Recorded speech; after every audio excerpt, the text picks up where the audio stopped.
Donc, on est présentement avec Perrette Subtil, directrice générale du MUMAC, Musée des métiers d'art du Québec. Salut Perrette. Bonjour, merci Gabriel de l'invitation. Ah, ça fait plaisir. J'ai fait aussi comme une belle visite l'autre jour. C'est un très beau musée. Merci. Est-ce que tu peux nous dire un peu c'est quoi l'exposition qu'il y a présentement au musée? Alors présentement, ce qu'on ouvre en ce moment, en fait, c'est l'exposition permanente du Musée des métiers d'art du Québec, du MUMAC, qui se nomme Objet témoin, une histoire des métiers d'art du Québec. Donc, pour faire court, une expo permanente pour un musée, c'est l'ADN qu'elle présente au public. On renouvelle son exposition permanente, grosso modo, tous les 10-15 ans. Donc, tu vois que c'est un exercice qui est important pour un musée, fondamental et qui nous permet de montrer au public où en sont nos connaissances scientifiques, nos connaissances à jour. Donc, c'est un exercice fondamental. Et cette exposition-là, ça fait un certain temps qu'elle est en développement. Exactement. Objet témoin, donc cette expo permanente, comme tu t'en doutes, on fait pas ça en criant ciseaux, et elle se travaille dans l'équipe depuis, je dirais depuis bientôt 4 ans en fait. Les premières demandes de subvention, tu vois, ont été envoyées en 2016. On a eu des réponses en 2017 et l'équipe a commencé vraiment à travailler depuis ce temps-là, donc en 2017. Donc depuis toutes ces années, effectivement, il a fallu mettre sur place et mettre sur pied différents comités de travail, différentes équipes, et puis effectivement aller chercher les bonnes expertises pour pouvoir travailler ce scénario et travailler et faire une sélection dans les objets de la collection, puisque c'est vraiment de ça dont il s'agit. Une exposition permanente pour un musée, c'est la présentation de sa collection permanente. Donc, plusieurs années de travail. Je te cache pas que dans les dernières années, on a eu beaucoup de défis à relever. Également, c'est un projet qui a connu deux grandes phases, je dirais. C'est normal parce qu'entre-temps, effectivement, la direction du musée a changé. Mon prédécesseur, Pierre Wilson, qui était à la direction du musée des maîtres et artisans, parce qu'à l'époque, le musée s'appelait comme ça, depuis une quinzaine d'années, est parti à la retraite en 2018, après avoir eu l'approbation du financement du ministère de la Culture. On a reçu une subvention de 300 000 $ pour ce projet-là. Et entre-temps, évidemment, moi, j'arrive à la direction du musée et forcément, avec mes nouvelles lunettes, je regarde le projet différemment et du coup, on a effectivement fait beaucoup de modifications entre le projet initial et le projet qu'on a en salle présentement. Donc, je dirais que ce qu'on a en salle aujourd'hui, c'est un projet 2.0. Qui présente non plus les métiers d'art sur un plan, je dirais, par matériaux, comme c'était le projet initial, mais un projet historique, avec un scénario historique. Et c'est ça la grande nouveauté, en fait, de cette expo permanente, c'est que Objet témoin porte pour la première fois un regard plus linéaire depuis la Nouvelle-France jusqu'à aujourd'hui sur l'histoire de l'artisanat et des métiers d'art contemporains, si je retourne dans l'histoire au Québec. Donc c'est vraiment ça, cette exposition, c'est faire le lien entre notre collection et un scénario que nous finalement on a souhaité développer. Alors pourquoi historique? Ça n'a rien de révolutionnaire, néanmoins parce que ça n'avait pas encore été fait jusqu'à présent. Il y avait personne qui avait réellement pris le temps de travailler sur cette historique. Alors, il y a eu des études au fil du temps. Le gouvernement a fait des études internes pour soutenir le développement des métiers d'art. Mais je dirais qu'en termes d'histoire de l'art, il n'y avait pas encore eu ce regard. C'est assez nouveau. Il y a des gens qui ont travaillé sur l'art ancien. Il y a, depuis les années 50, eu beaucoup d'intérêt au Québec sur cette antiquomanie, ces objets à la fois apportés dans la Nouvelle-France jusqu'aux objets, je dirais, des années 50, et d'autres personnes qui ont travaillé d'une façon plus ponctuelle sur le verre soufflé, sur la dentelle, la ceinture fléchée, mais ce grand regard linéaire, c'est ça qui est nouveau et qui fait la grande force du projet. Est-ce que tu peux nous décrire un peu c'est quoi l'exposition et de quoi qu'elle parle en détail? Alors, l'exposition, comme je te disais, elle fait donc la présentation de cette histoire on va dire, de l'artisanat, parce qu'on n'appelait pas ça à l'époque les métiers d'art. Donc, comme je disais, depuis la Nouvelle-France jusqu'à aujourd'hui, et aujourd'hui, on appelle ça les métiers d'art. Contemporain, mais cette notion d'artisanat est inclue aussi, et je vais en reparler un petit peu plus tard, dans la portion sur les métiers d'art. Elle est importante. Donc, ce scénario historique, pourquoi la Nouvelle-France? Bien évidemment, les peuples premiers qui étaient avant la période de contact, qui étaient sur le territoire, maîtrisaient des techniques artisanales, bien sûr, la céramique, le textile, le travail du bois. Bien évidemment. Néanmoins, notre collection au musée des maîtres et artisans à l'époque et maintenant au MUMAC ne pouvait pas en témoigner. Il y a d'autres musées archéologiques ou plus historiques qui le font très très bien. Donc nous, on a commencé à cette période de contact, donc autour du XVIe siècle, pour se rendre jusqu'à aujourd'hui. Donc ça, c'est pour la portion définition temporelle.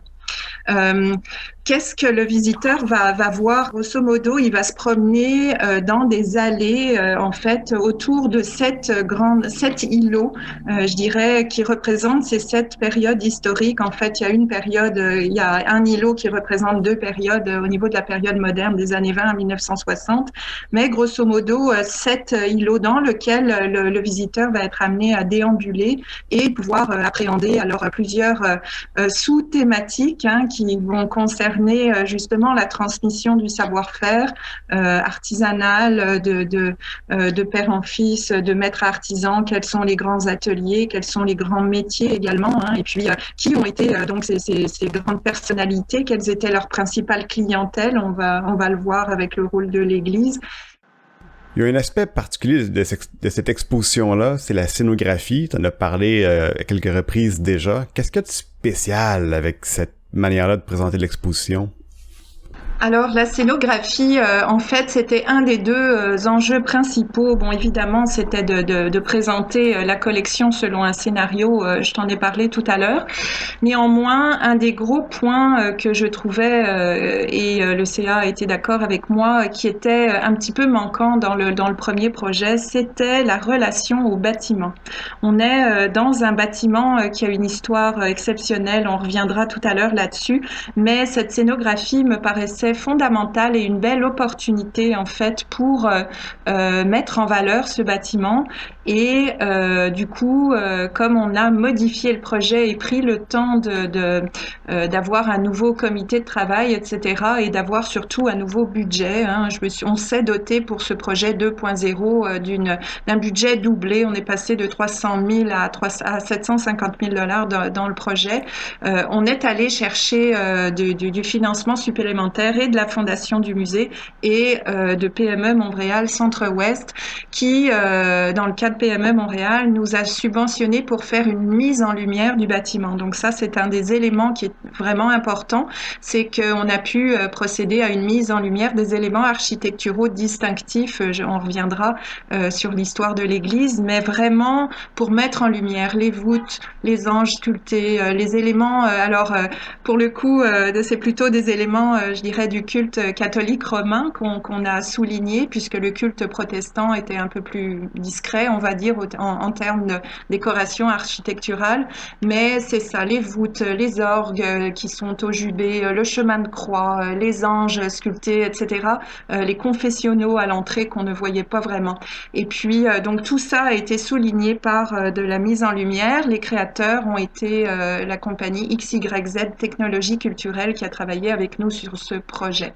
Également, la scénographie, on a fait appel à un scénographe qui travaille dans le milieu de la muséologie, qui s'appelle Laurent Michel Tremblay. Et Laurent Michel et son équipe ont travaillé avec nous et nous ont fait des propositions artistiques qui ont été tout de suite bien reçues. Et on a travaillé sur 2 grands concepts essentiellement. Premièrement, la symétrie et deuxièmement, la lumière. Donc, c'est ce qu'on retrouve en salle, le visiteur, quand il va venir dans l'église. l'église, il va le voir tout de suite.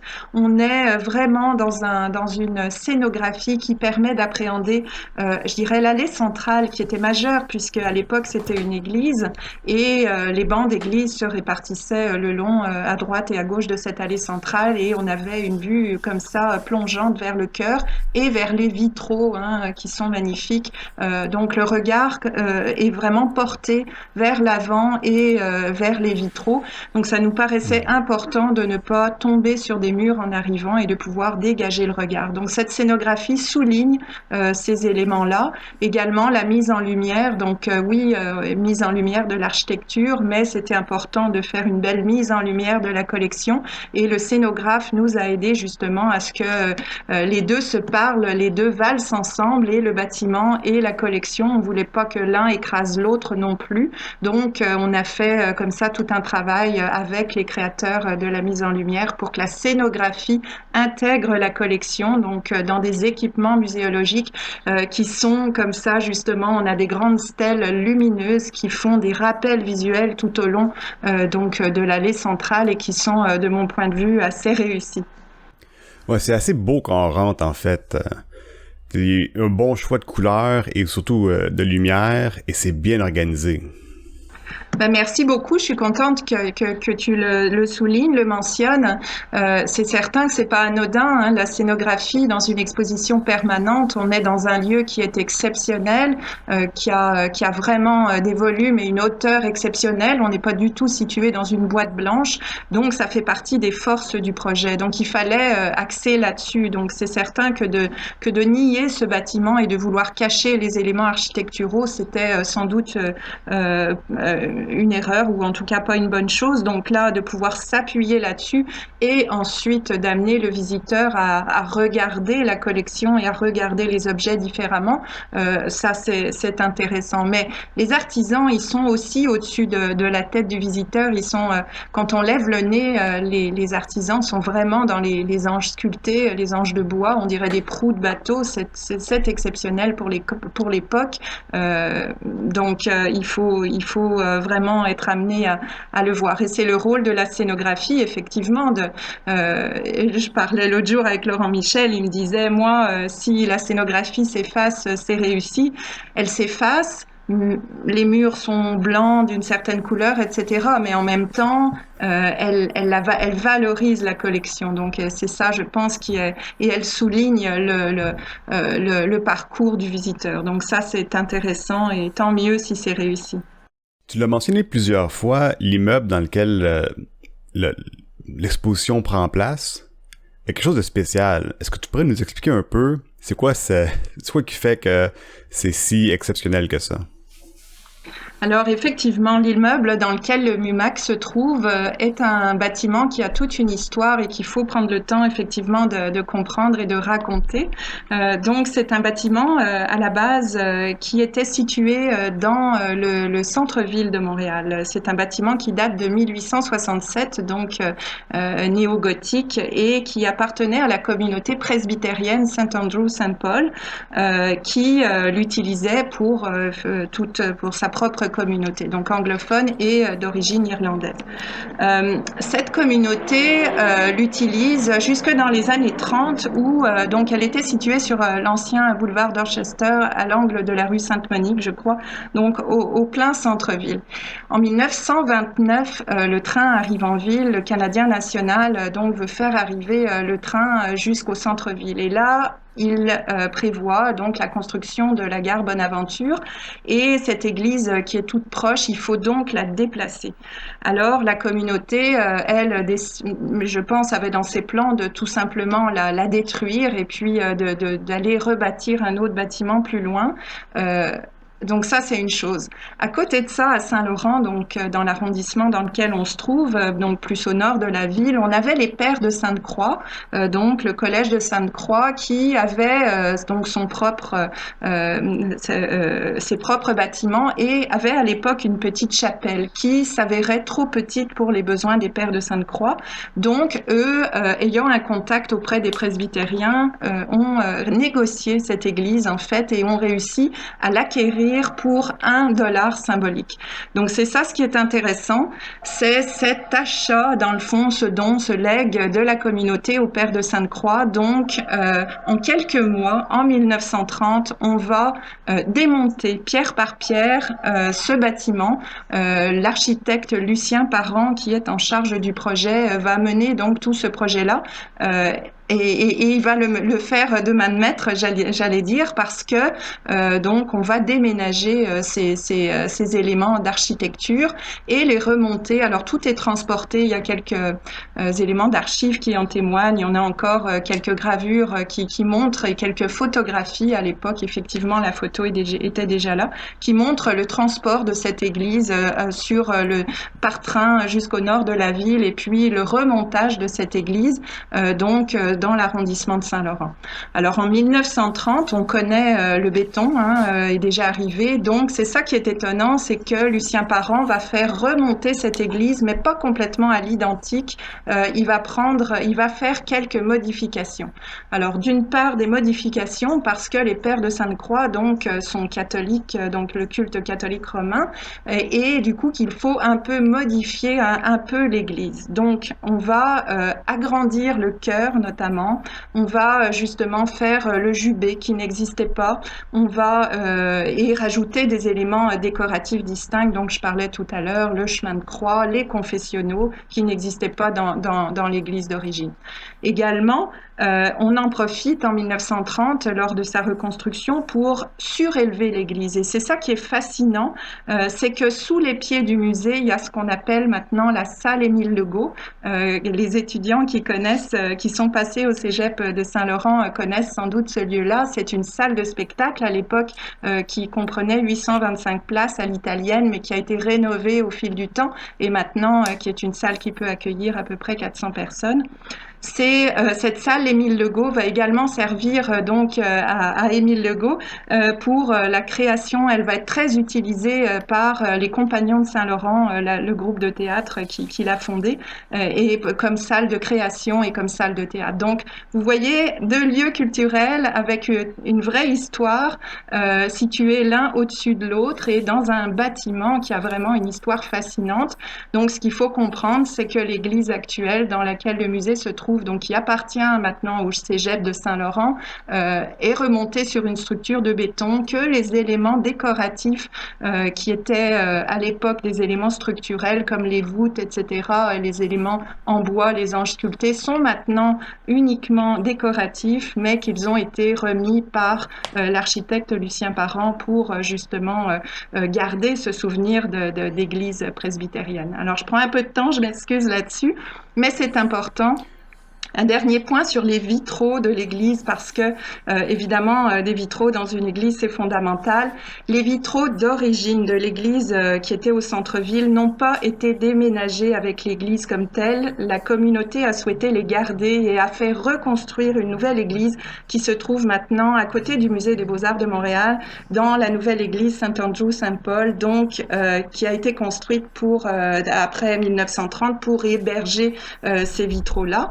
Et les vitraux qui se trouvent dans l'église de Saint-Laurent donc ont été construits et faits et commandés à l'époque à des artisans pour en fait j'allais dire fitter pour être intégrés dans la nouvelle église des Pères de Sainte-Croix, et on a fait appel à ce moment-là à des artisans européens, à deux artisans français, Pérus et Chigot, qui étaient des maîtres verriers reconnus dans leur domaine et qui ont créé des scènes tirées de la ville religieuse Sainte Marguerite Marie à la coque dans le chœur, et puis des scènes religieuses de la vie de Jésus de l'autre côté. Donc, vous voyez toute une histoire vraiment fascinante de ce bâtiment. Ouais, et je pense que ça a été quand même aussi assez un exploit parce qu'ils ont déménagé l'église en très peu de temps. Oui, je pense que, écoute, ça a pris quelques mois, je pense 2 mois pour la démonter et quelques mois. Et je me souviens plus du nombre de semaines exactes, mais de mémoire, en 1931, on inaugurait la première messe. Il y a eu une pierre qui a été donc on a célébré la première messe à l'automne 1931. Donc c'est vraiment impressionnant quand même. Pour moi, européenne, ça, c'est quelque chose d'étonnant que nous, on connaît pas. On restaure en Europe les églises, etc. Mais les déplacer comme ça, c'est quelque chose que moi, j'avais jamais vu, effectivement. Ouais, c'est ça. En Europe, on est habitué qu'il y a des églises que ça prend 400 ans à construire, des cathédrales. Il y en a qui sont encore en construction présentement. Mais là, ici, c'est comme le défi, c'était pas nécessairement d'en construire une, mais de la déplacer et de comme changer comme ses bases architecturales. Écoutez, les églises néogothiques sont faites pour être portées d'une telle manière où, si je me trompe pas, l'intérieur est plus vide, c'est plus grand, c'est plus vaste à l'intérieur. Est-ce que je me trompe? Non, tu te trompes pas. C'est certain que donc cette architecture qui était donc comme tu dis néo-gothique, le courant gothique hein, qui a servi dans le mouvement en architecture qui a fait suite à l'architecture romane qui donc a marqué une grande avancée sur le plan technologique. L'architecture gothique a permis effectivement de surélever et d'agrandir les espaces les espaces centraux parce que justement on était capable grâce à l'invention de la voûte et de la voûte j'allais dire en ogive c'est ça qui est important et qui distingue l'architecture gothique de l'architecture romane donc cette voûte en ogive donc brisée hein, comme ça pour ceux qui voient sur le donc de pouvoir répartir les forces qui sont et le poids de ces voûtes de pierre de ces pierres qui sont montées, de les répartir tout au long et de les amener à descendre vers le sol. Il va y avoir l'arrivée des contreforts, donc ça c'est vraiment ce qui marque l'architecture gothique. Dans ce cas-ci, on est dans ce qu'on appelle effectivement du néo-gothique, donc mais on n'est pas dans de l'architecture pleinement de pierre. Les voûtes sont en bois, donc c'est plus léger. Néanmoins, on utilise cette ogive, cet arc brisé pour rappeler en fait ce style gothique et qui permet d'avoir un espace gigantesque au-dessus de la tête. C'est très très grand. J'ai pas calculé le volume de l'église, mais c'est quand même un volume intéressant. Ouais, puis c'est très beau quand on le voit de l'intérieur, tout le plafond illuminé par justement cette scénographie-là et les anges qui sont là. J'ai quelques photos sur la page Facebook d'Epistémia, si vous voulez aller voir. Et tout ça, ça s'inscrit dans un genre de renouvellement du musée. Oui, tout à fait. Le renouvellement du musée, si tu veux qu'on en discute, effectivement, le musée a subi et est en train de subir de grands changements. Alors, sur le plan physique, on le voit avec l'arrivée de cette nouvelle présentation, de cette nouvelle exposition permanente, mais comme j'en discutais tout à l'heure, comme je te le disais, comme institution, on a beaucoup évolué dans les 3 dernières années. Parce que je dirais qu'on trouvait que notre notoriété était un peu peut-être un petit peu sous-évaluée, j'allais dire. Le musée jouait son rôle de présentation, de transfert de connaissances et puis de valorisation des artistes et des artisans. Néanmoins, on trouvait que pas assez de gens en profitaient. On est situé à Saint-Laurent, donc on n'est pas au centre-ville de Montréal. Donc un des défis, c'est justement de faire venir les gens. Donc ce qu'on a voulu dans les dernières années, c'était pouvoir travailler sur cette désirabilité du musée, faire en sorte que les gens viennent à Saint-Laurent en sachant un peu ce qu'ils allaient trouver et viennent de plein gré et aient le désir et vraiment la volonté de se rendre là parce que c'est important. Saint-Laurent c'est pas loin et c'est loin, ça dépend, tout est relatif. Mais selon moi, c'est très accessible si on veut s'y rendre. Le métro est là, il y a un stationnement, il y a des stations de Bixi, on peut se rendre en vélo, il y a une piste cyclable, donc c'est vraiment quand même très proche si on a le désir de s'y rendre. Donc ce musée, il a effectivement changé de dénomination. Musée des maîtres et artisans du Québec, on trouvait que c'était peut-être pas assez clair, qu'est-ce que ça voulait dire, qu'est-ce que les gens pourraient trouver chez nous. Et puis l'autre aspect, c'est que c'était un peu trop masculin. Il y a beaucoup d'artisanes dans le milieu de femmes et moi, comme femme gestionnaire, ça me paraissait important aussi de dire, bon, bah, peut-être trouver un terme un peu plus neutre, à tout le moins plus inclusif, qui puisse refléter la réalité actuelle. Donc on a eu tout plein d'essais, hein, de discussions, de brainstorm à l'interne et puis avec les gens qui étaient les plus proches de nous pour travailler sur cette dénomination dans les dernières années. On voulait éclaircir également le mandat. Donc finalement, ça a été assez unanime et ça a été une décision stratégique du conseil d'administration à un moment donné de se brancher sur Musée des métiers d'art du Québec qui reflétait selon nous à la fois bien l'aspect inclusif et puis qui permettait d'éclaircir la mission. Donc ça, on a fait ça en 2019. La nouvelle dénomination est sortie en 2020. Néanmoins, on a gardé cet acronyme MUMAC qui nous paraissait être sur le plan marketing assez intéressant. On voulait également se dégager de la Maison des métiers d'art de Québec qui s'était déjà installée sur les réseaux sociaux avec un acronyme MMAQ. Et du coup, nous, on avait besoin de dire, OK, comment sont distingués. Donc, MUMAC, c'est vraiment le terme qu'on utilise pour définir le musée maintenant, Musée des métiers d'art du Québec.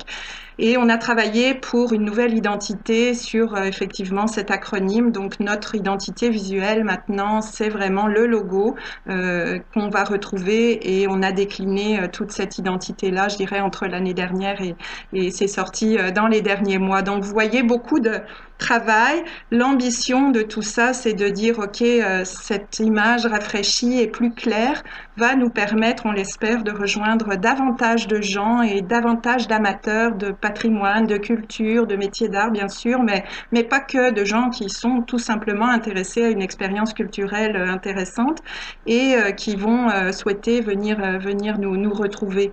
Donc voilà, c'est vraiment ça, c'est un guess, on ne le sait pas encore, on va voir ce que ça va donner en termes de fréquentation, en termes de développement, de partenariat. Hein. Il y a beaucoup de critères qui vont nous permettre d'évaluer si le projet est une réussite, mais c'est vraiment l'objectif de dire, OK, soyons plus clairs et puis rafraîchissons un peu l'image. On espère que différents partenaires viendront nous aider et nous soutenir maintenant que ce travail est fait pour les prochaines années.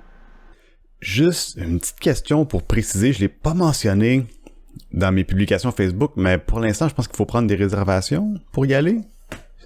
Oui, ben en fait, tu sais, la situation sanitaire a changé, a bouleversé. Quand on a commencé le projet, à tout le moins quand moi j'ai commencé à le projet 2.0, on avait un nouveau site web qu'on planifiait, qui était un site web sans réservation, sans paiement en ligne. Notre ancien système devait nous accompagner encore avec cette caisse enregistreuse à l'entrée. La pandémie a changé beaucoup de choses. On a travaillé le projet pour qu'on puisse juguler, je dirais, la jauge en salle. Donc oui, présentement, il faut, je dirais, prendre ses réservations, réserver sa plage horaire. Les autres musées, c'est exactement comme nous. Si on se rend au musée des Beaux-Arts sans réserver, vous n'aurez pas de place. Il faut prendre la peine d'aller en ligne sur le site web chez nous, mumac.com, pour réserver sa plage horaire. Le paiement se fera néanmoins une fois sur place, mais à tout le moins pour booker, j'allais dire, sa plage horaire pour une à 20 personnes, si vous voulez, en même temps. Et pour que nous, comme ça, on puisse juguler la jauge. Présentement, on est limité, je pense, à une jauge de 40 personnes par heure en salle, mais le musée est quand même grand, voilà. Alors, si la situation sanitaire évolue, peut-être que ces choses-là pourront tranquillement être évacuées, mais pour l'instant, vraiment, c'est obligatoire de s'enregistrer en ligne, de donner ses coordonnées pour qu'on puisse, si jamais il y avait quelque chose et puis des fermetures aussi, vous prévenir, donc soit nous laisser un courriel ou un téléphone pour vous rejoindre, mais surtout pour réserver sa plage horaire.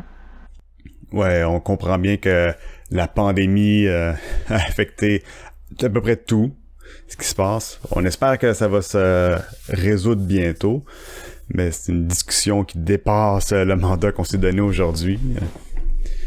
Oui, tout à fait, mais je te dirais que les musées ont été fermés. Oui, ça a été très étonnant. Si on peut prendre une minute pour parler de ça l'année dernière, il y a eu effectivement ces deux vagues de fermeture. On n'a pas échappé et le projet en a souffert aussi. Hein. On devait réouvrir en 2020, on n'a pas pu le faire. On a eu plusieurs enjeux. L'équipe de technique a dû effectivement s'arrêter lors de la première vague au printemps. Ensuite, il a fallu remonter. L'été, quand on a pu réouvrir à partir du mois de mai, nos fournisseurs ont été occupés à produire des plexiglas pour les gens coutus. Et nous, on attendait nos vitrines. En tout cas, il y a eu toutes sortes comme ça. À l'automne, il a fallu refermer. Néanmoins, l'équipe technique a pu continuer d'avancer, mais notre équipe de travailleurs culturels a travaillé à distance. Donc, tout ça, effectivement, nous a causé, je dirais, un beau casse-tête. Je suis très contente qu'on s'en sorte et puis qu'on puisse réouvrir vraiment malgré le retard. Et puis, je pense qu'il valait mieux prendre le temps de bien faire les choses. Et puis, je crois que le public va tranquillement se réhabituer à revenir en salle. Il faut porter un masque, il faut se laver les mains à l'entrée et il faut réserver en ligne. Je pense que c'est pas grand-chose comparativement au plaisir qu'on a de se déplacer et d'être confronté à un propos intéressant qui va nous changer les idées. On le sait, l'art a vraiment un rôle anti-anxiogène. Donc, moi, je suis très heureuse qu'on puisse accueillir les gens en salle.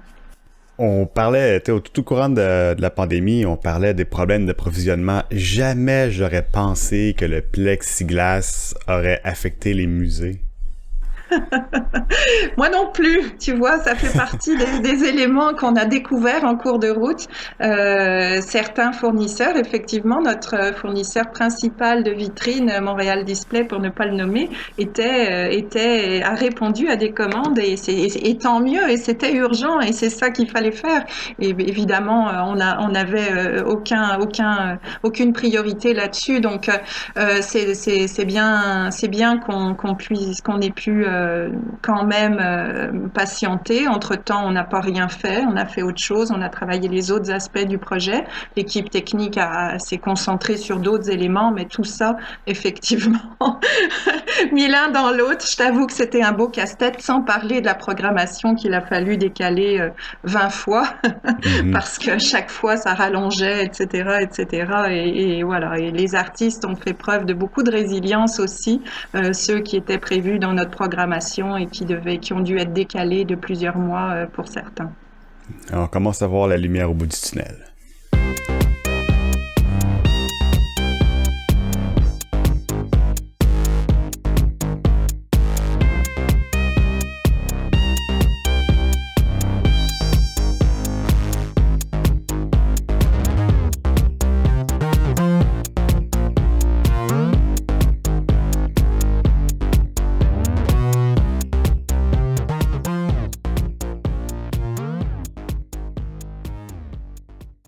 Juste une petite parenthèse, je regardais tantôt le quartier, parce que je suis allé voir juste sur Google Maps Street View. Je regardais autour, parce que je connais quelqu'un qui a habité dans un logement autour, comme juste en face du musée. Pas les résidences, mais un logement. Je suis allé voir, puis il y a des vieilles maisons. Juste là, comme il y a comme un petit 3-4 coins de rue que c'est plein de maisons qui doivent avoir comme au moins 80 ans. Juste là, puis tu sais, c'est aménagé comme à côté d'un viaduc, comme tu sais, le train qui passe, il y a comme l'église qui a été comme changée de place, il y a des condos qui sont juste à côté. Fait qu'il y a comme vraiment c'est un endroit fertile pour réfléchir à ce genre de problématique-là. Oui, je pense. tout à fait. T'as tout à fait raison. Et le quartier que tu cites, moi, j'aime beaucoup et je me sens privilégiée quand je viens en bus. Pour ma part, je reste dans Villeray-Saint-Michel-Parc-Aix et je prends en fait la 460 sur Crémazie quand je veux venir en bus. Et je descends effectivement au métro du collège et me rendre à pied du métro du collège au cégep de Saint-Laurent et au musée. On traverse ce quartier dont tu parles. J'adore ce moment-là parce que il y a effectivement ce rapport à cette architecture historique, ce côté patrimonial. Et là, on est effectivement dans le vieux Saint-Laurent. Alors au musée, on a mis sur pied une visite le vieux Saint-Laurent autrement et on propose des parcours pédestres aussi. On l'avait mis sur pied l'année précédente, la pandémie. Donc pendant la pandémie, ça nous a permis aussi d'offrir un peu un contenu extérieur, hein, puisqu'on pouvait pas être à l'intérieur. Mais je me sens privilégiée et c'est ce que j'aime, ce quartier à échelle humaine. C'est une notion maintenant que les gens commencent à bien intégrer, hein, sur le plan politique également. Mais il y a vraiment, c'est une vraie réalité. C'est des quartiers qu'il faut protéger parce que c'est vrai qu'avec cette pression immobilière, si on n'y prend pas garde, ces maisons-là vont disparaître. Ça va effectivement, on va voir pousser des immeubles. Alors, ils pourraient être intéressants, mais malheureusement, ils le sont pas toujours. Donc, quand on est à la tête d'une municipalité comme Saint-Laurent, c'est certain qu'il y a de la pression immobilière. Hein, les condos, c'est des taxes qui arrivent, etc. Il faut, je comprends très très bien ces enjeux-là. Néanmoins, moi, mon rôle, c'est effectivement de souligner la valeur patrimoniale et de dire que de garder ces quartiers-là, c'est aussi une destination touristique, c'est aussi de la valeur foncière qu'on conserve. Donc, s'il vous plaît, protégez et faites attention aux belles choses. Au Québec, l'histoire est pas très ancienne, mais elle est présente. Donc, ce que je souhaite vraiment, c'est qu'on puisse à tout le moins conserver ce qu'on a d'intéressant. Je suis content de l'avoir mentionné parce que je savais pas que le musée offrait des marches de visite dans le quartier pour présenter ça. Je pense que je vais en profiter cet été. Je pourrais t'envoyer l'information. Je vais regarder avec mon équipe pédagogique. Là, on vient de sortir une nouvelle application qu'on peut télécharger sur Android et sur Apple, qui est au nom du musée MUMAC. Vous allez trouver le contenu présentement de ce qui est en salle, c'est-à-dire de notre expo permanente Objet témoin, une histoire des métiers d'art du Québec.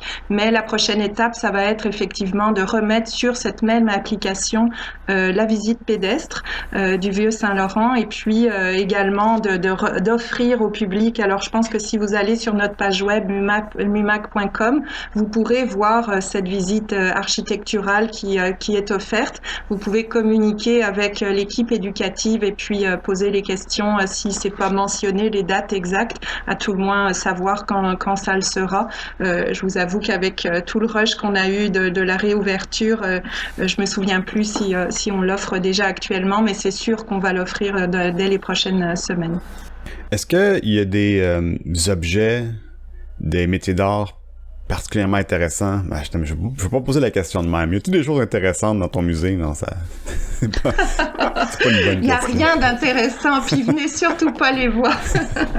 Non, je fais des blagues. C'est sûr que c'est fascinant. Hein. Il y a plein d'objets. Chaque objet, en fait, et c'est ça qu'on a voulu dire, en fait. Et le week-end dernier, une des personnalités qui nous a rendu visite, qui est Jacques Desrochers, le conservateur du musée des Beaux-Arts de Montréal, me disait: ah, mais finalement, vous avez pris une approche assez musée de la civilisation. Et finalement, c'est peut-être ça, effectivement. On n'a pas mis l'objet purement présenté sans information autour. On aurait pu le faire. C'est sûr que les musées de beaux-arts ont toujours un discours en arrière qui est solide, etc. Mais c'est vraiment... voilà. Mais nous, on a voulu, et c'est ça peut-être qu'on retrouve dans un musée de civilisation, on a voulu voulu inscrire les objets présentés, ces objets issus de l'artisanat ou des métiers d'art plus modernes et contemporains, les inscrire dans un discours. L'objet, pour moi, n'était pas l'objet pour l'objet, mais le reflet d'une société, le reflet d'un mouvement, le reflet d'un savoir-faire qui, lui, a été importé, transmis, etc. Et c'est ça qu'on a voulu dire. Donc, c'est pour ça que cette expo s'appelle Objet témoin, une histoire des métiers d'art du Québec. Et on a voulu fournir aux visiteurs donc cet emballage, j'allais dire, historique. Parce qu'on le voit, évidemment, autant dans je dirais, un meuble qui date du XVIIIe siècle, il est fabriqué comment? On a une très très belle commode à arbalète, par exemple, qui est faite par des ébénistes ici, mais cette commode à arbalète, c'est quoi son histoire? Comment les artisans pouvaient la concevoir à l'époque de la Nouvelle-France? Et c'est ça qui est fascinant. Donc, ce qu'on raconte, par exemple, c'est que les styles, à l'époque de la colonie, les styles venaient d'Europe. On était influencés par la cour, donc ces styles Louis XIII, Louis XIV, Louis XV, Louis XVI. Ils vont arriver dans la colonie avec un certain décalage temporel et on va les adapter. Donc, au début, les meubles arrivent de façon fabriquée dans les manufactures européennes. Ils vont être exposés chez le seigneur et l'ébéniste éventuellement va être en contact avec lui et ensuite va retourner travailler dans son atelier et va, d'après mémoire, beaucoup réinterpréter ce meuble-là, donc ce qu'il a vu et s'approprier un langage, je dirais, et des codes et une mode également pour la réinterpréter. Donc c'est ce que ça donne. Donc ça c'est fascinant, je trouve, parce que c'est vraiment intéressant. On est effectivement dans on le sait, une société faite à la fois de nations qui étaient là avant la colonie, bien évidemment, et ces savoir-faire des Premières Nations, ils vont également être appropriés. On le voit, les chaises en babiche, les chaises berçantes notamment, qu'on peut découvrir dans l'exposition. La babiche, c'est un savoir-faire traditionnel des Premières Nations. C'est boyaux de cerfs et d'animaux qui sont séchés, etc., et qui vont être tressés pour créer finalement le fond des chaises. C'est un savoir-faire qu'on connaissait, donc que l'on va s'approprier tranquillement et puis développer un mobilier autour. Donc tout ça c'est intéressant. Donc je pourrais te citer plein d'exemples, effectivement. Je ne sais pas si on aurait le temps de tout voir, bien évidemment que non, mais c'est certain que ces objets, ils ont chacun leur histoire et ils s'inscrivent tous dans un courant, dans effectivement ce savoir-faire. Donc c'est vraiment tout ça qu'on peut voir en salle. Oui, c'est ça. J'en parlais à une de mes émissions antérieures. On parlait de jeux vidéo, puis c'est pas, les jeux vidéo, c'est pas des objets qui sont créés nécessairement comme pour exprimer, du moins pas originalement. C'est maintenant oui plus, mais c'est quand même des choses qui sont valables à regarder parce que ils peuvent même s'ils n'ont pas des choses explicites à dire, ils ont des choses implicites. Puis c'est un peu ça qu'on voit dans l'exposition au MUMAC, c'est que avec comme on voit l'implicite de ces objets-là, on comprend un peu l'histoire des cultures qu'ils ont produites. Oui, tout à fait. Donc c'est ça ce qu'on voulait dire, c'est que tu fais bien de parler des cultures parce que effectivement on le voit bien, c'est un mix. Le Québec, on le sait, c'est une société qui s'est aussi fondée sur l'immigration. Alors évidemment l'immigration française et ensuite l'immigration britannique, irlandaise, etc. Et chacun de ces vagues et de ces communautés immigrantes est arrivé avec des aspects religieux, c'est une chose, mais également ce savoir-faire. Et c'est vraiment cette histoire des savoir-faire qu'on va voir évoluer tranquillement avec le temps. Et un exemple, les plâtriers italiens, quand ils arrivent donc au 19e siècle, dans les premières vagues d'immigration, ils arrivent avec une connaissance de la taille de la pierre, de la taille du plâtre également, qui va bouleverser ce qu'on faisait ici à l'époque, parce que on était plus habitué à tailler quoi? À tailler du bois. Donc on avait des grandes compétences pour travailler le bois. On travaillait la forge, etc., d'autres métaux, bien sûr, mais le travail du bois, on répondait aux besoins de l'Église qui passait des commandes de grandes sculptures religieuses, mais ça va bouleverser l'écosystème et on va également apprendre, donc un atelier comme Carli et Petrucci, par exemple, va former et puis va vraiment avoir une grande influence. Ils vont recevoir ces contrats de l'Église parce que le besoin, c'est effectivement de meubler et d'accompagner les constructions d'églises. On est en pleine période de conquête du territoire et il faut répondre à ces besoins-là. Quand on parle de ces objets, peut-être des artisans et des échanges culturels, on va dire échange pour certaines choses parce que on va parler de la conquête. Le Québec parle de la conquête. Le restant du Canada n'utilise pas exactement les mêmes mots, mais on voit qu'il y a une influence britannique qui est arrivée à un certain moment donné. Comme on voit aussi, comme tu l'as mentionné, les plâtriers italiens, mais il y a aussi des gens de l'Europe de l'Est qui sont venus puis qui ont comme laissé leur marque sur comme la production de ces objets-là, comme des métiers d'art. Et il y a aussi un changement qui s'est opéré. Ah, vas-y. Non, vas-y, il y a plein d'exemples, effectivement, de plein de communautés. On peut le voir en tissage, en joaillerie, et c'est ça qui est fascinant, hein. Et puis, après la guerre, donc on peut parler de la conquête. Il y a des grands moments dans l'histoire du Québec, on le sait, mais il y a des grands moments d'immigration. Et l'après-guerre, l'après-deuxième guerre mondiale, les années 50, on va voir débouler tout plein d'immigrants, soit seuls, soit avec une partie de leur famille, mais qui arrivent avec des références culturels qui sont tout autres et qui vont participer à cette révolution tranquille qui est tranquillement en train de se mettre en place et qui vont permettre effectivement aux artisans peut-être qui étaient un peu moins exposés ici parce que on voyage moins à l'époque et parce que la guerre a aussi beaucoup coupé. D'abord on a perdu de la main-d'œuvre, puis également on a beaucoup moins de produits importés d'Europe. Le commerce a été très affecté. Donc c'est sûr que cette arrivée de ces courants-là, alors qu'ils viennent de Hongrie, du Danemark, de Suisse, de France, qu'ils soient joailliers, tisserands, céramistes, mosaïstes, etc. Ça va beaucoup marquer l'histoire l'histoire de l'art ici et l'histoire des métiers d'art. Et ça, on en parle assez peu finalement. Donc c'est aussi notre rôle à nous de mettre vraiment en valeur ces artisans et ces pratiques-là.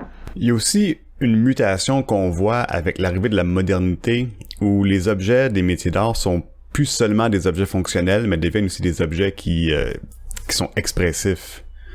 C'est bien mentionné, on le voit bien dans l'exposition. Oui, tout à fait.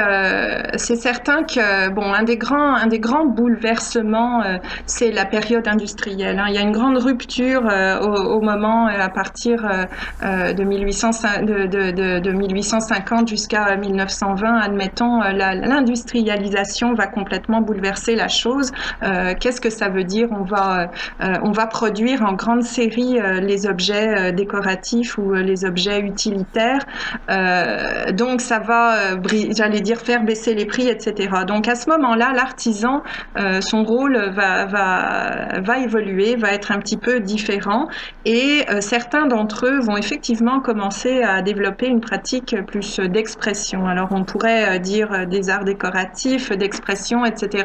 On se dégage un petit peu de cette fonction utilitaire pour certains, mais je dirais qu'à l'heure actuelle, et puis c'est le cas aussi dans les arts visuels, hein, les artistes, certains d'entre eux, pour vivre, ont besoin de faire ce qu'on appellerait plus de l'utilitaire, comme les peintres pouvaient faire certaines peintures en série pour répondre à des commandes et à une certaine demande peut-être plus touristique ou plus, etc. Certains artisans ou artistes vont réaliser des pièces plus utilitaires ou des pièces en petite série et puis qui répondent à des commandes. Ils ont effectivement des collectionneurs, des acheteurs. Mais parmi ceux-ci, il y en a qui développent effectivement, qui vont se mettre à développer à partir de ce moment-là une pratique d'expression et du coup travailler et développer vraiment un style de pièces. Alors pour le coup, des pièces uniques ou parfois des petites séries. Donc on est loin de la production en grande série industrielle ou de ce qu'on fait en design qui va être produit en grande série également. Mais donc c'est ça. Donc, ils vont présenter ces pièces-là et c'est aussi, certains d'entre eux, on les connaît aussi pour cette pratique-là. Parfois, on est très proche de du concept qu'on peut voir dans les arts visuels et certains des artistes transgressent très bien, j'allais dire, ces frontières. On est dans la frontière est très poreuse. Certains artistes se définissent des artistes en art visuel et intègrent les métiers d'art. D'autres se définissent davantage comme artistes de métiers d'art, mais travaillent aussi et œuvrent et sont invités dans le milieu des arts visuels. C'est difficile à définir tout ça.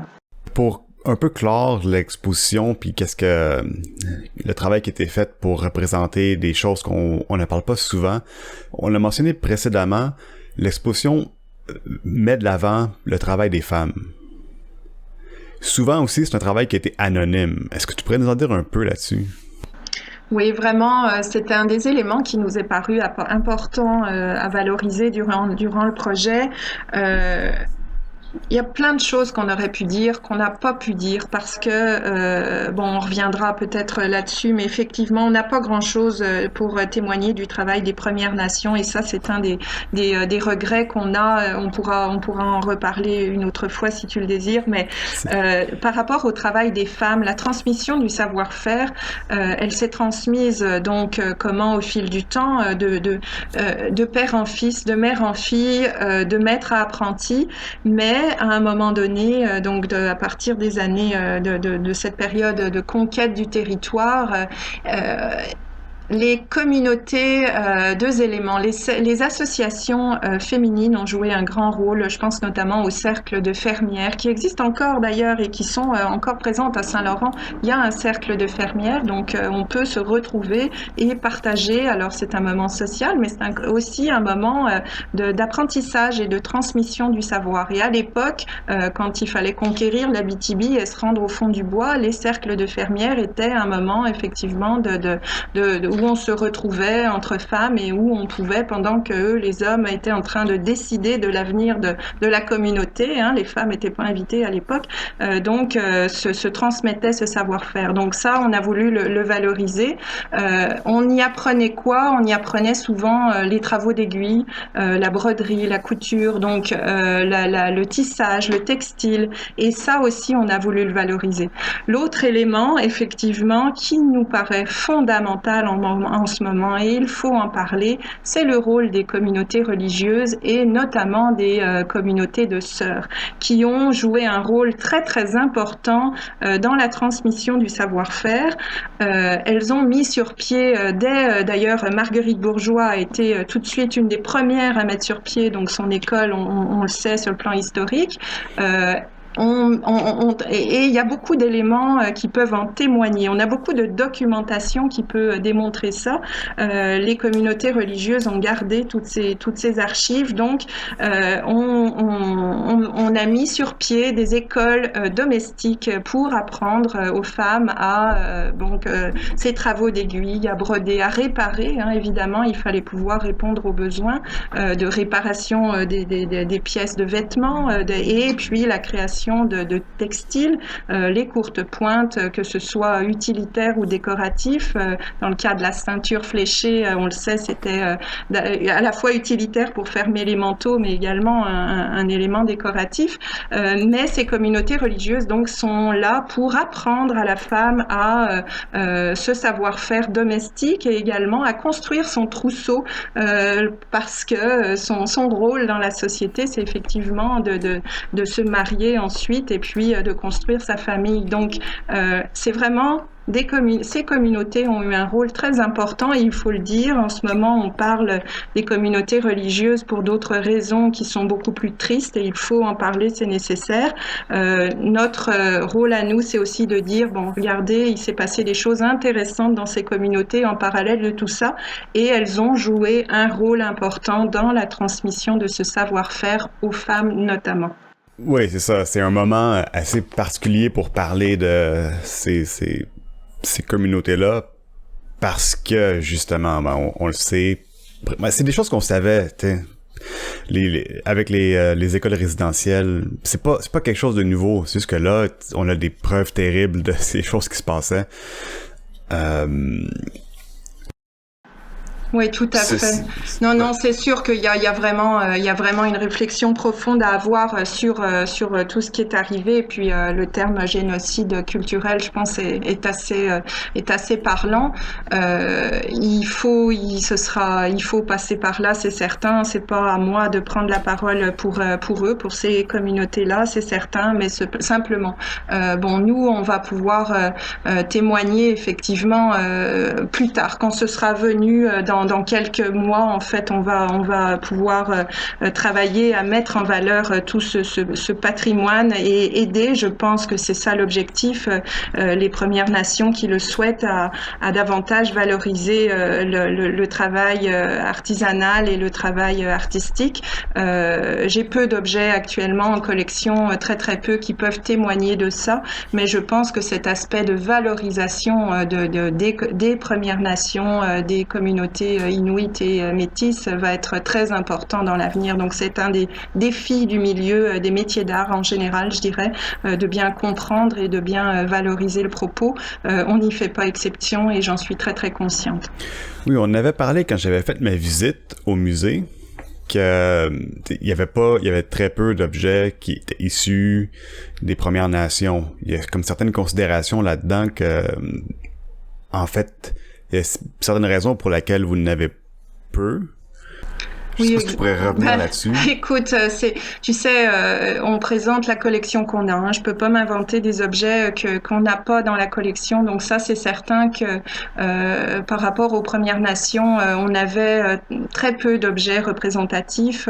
Voilà. L'autre élément, c'est qu'on a été pressé par le temps. Comme je t'expliquais au début, on a eu une subvention. On a déjà changé le projet. Il a fallu modifier. Donc tout ça faisait en sorte que on n'a pas, c'est pas en cours de projet que tu développes les liens pour aller créer, etc.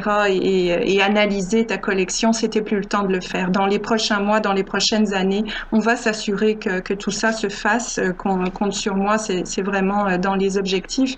Et je pense que le musée ne fait pas exception. Les liens, les relations, on le sait, entre la société et les communautés Premières Nations ont été très éloignées, très distendues, et le musée n'a pas fait exception. Donc je peux pas non plus en quelques semaines m'inventer des relations de travail et intégrer comme ça des objets ou des collections ou des regards qui sont voilà. Donc c'est pas une excuse. Je crois qu'il va falloir faire tout notre possible pour que les objets issus du travail artisanal des Premières Nations soient aussi représentés dans l'exposition. On s'y engage. C'est vraiment un travail qu'on va faire. Mais pour l'instant, en date d'aujourd'hui, on avait très peu d'objets représentatifs de ça. Par contre, effectivement, je pense qu'on en parle de ces savoir-faire qui ont été intégrés au fil du temps. Mais je suis très consciente qu'il va falloir qu'on travaille avec les communautés, parce qu'évidemment, il n'y en a pas qu'une, et c'est ça qui rend le propos un peu complexe et délicat pour être représentatif. Il y a des musées, néanmoins, j'invite la population que ça intéresse à aller voir effectivement ce qui se fait dans d'autres musées. Et je veux vraiment citer un musée qui, moi, m'a beaucoup marqué l'année dernière, durant ma virée sur la Côte-Nord, c'est le musée de Mastoyatch au lac Saint-Jean, qui a refait son exposition permanente. Donc, si vous allez dans ce coin cet été, s'il vous plaît, passez par cette communauté, parce que c'est un musée issu de la communauté Innu. Donc, c'est vraiment eux qui ont mis le propos sur la table et qui ont fait cette sélection. Et cette expo qui est présentée par grande période, donc par saison, on comprend très très bien vraiment les enjeux et c'est vraiment formidable. Donc, un gros coup de cœur pour le musée de Mastoyatch là-dessus. Ah ben, envoie-nous toute l'information que tu peux là-dessus, on va s'assurer de la faire diffuser. Pour amorcer la fin de l'entrevue, j'aimerais parler des buts de l'exposition. Il y a une idée de contact avec la nouvelle génération. Oui, vraiment, Il y avait plusieurs objectifs. Bon, dans l'exposition, j'ai parlé tout à l'heure de la relation au bâtiment, le fait que les artisans étaient aussi au-dessus de nos têtes. Donc ça, c'était un but de l'exposition. Mais on voulait également refléter dans l'exposition les pratiques actuelles. Donc c'est pour ça que ceux qui ont connu le musée des maîtres et artisans avant et qui vont venir voir maintenant ce qui se trouve en salle vont peut-être être un peu étonnés. On a réduit, je dirais, la place du mobilier historique, etc.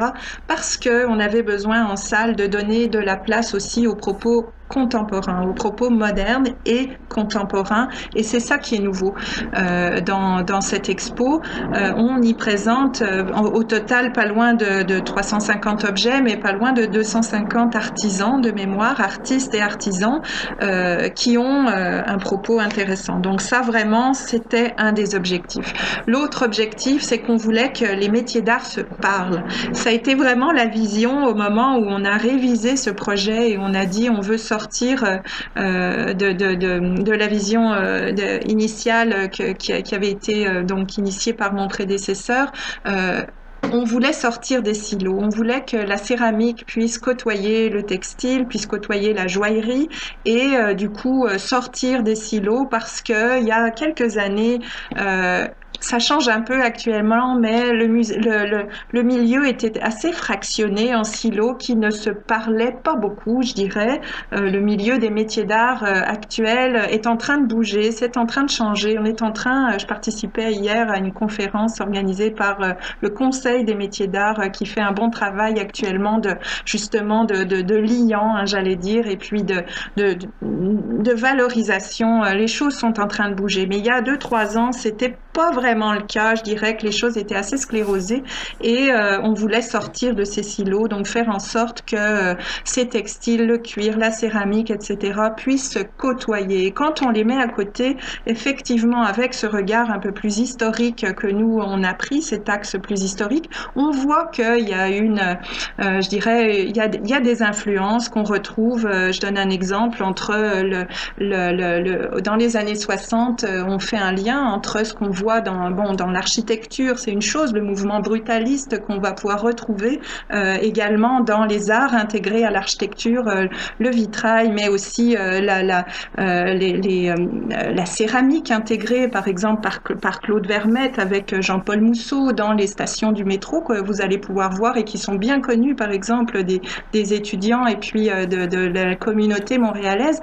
Ces courants-là vont se retrouver dans la tapisserie, par exemple. Mariette Rousseau-Vermette, c'est flagrant quand on regarde, on voit les influences des automatistes, on va voir l'influence du surréalisme, on va voir, et dans la joaillerie, par exemple. Et ça, c'est intéressant de voir ces influences-là. Des artistes, notamment comme Hans Gehrig, Walter Schlup, sont des artistes qui sont des artistes modernes et de leur époque.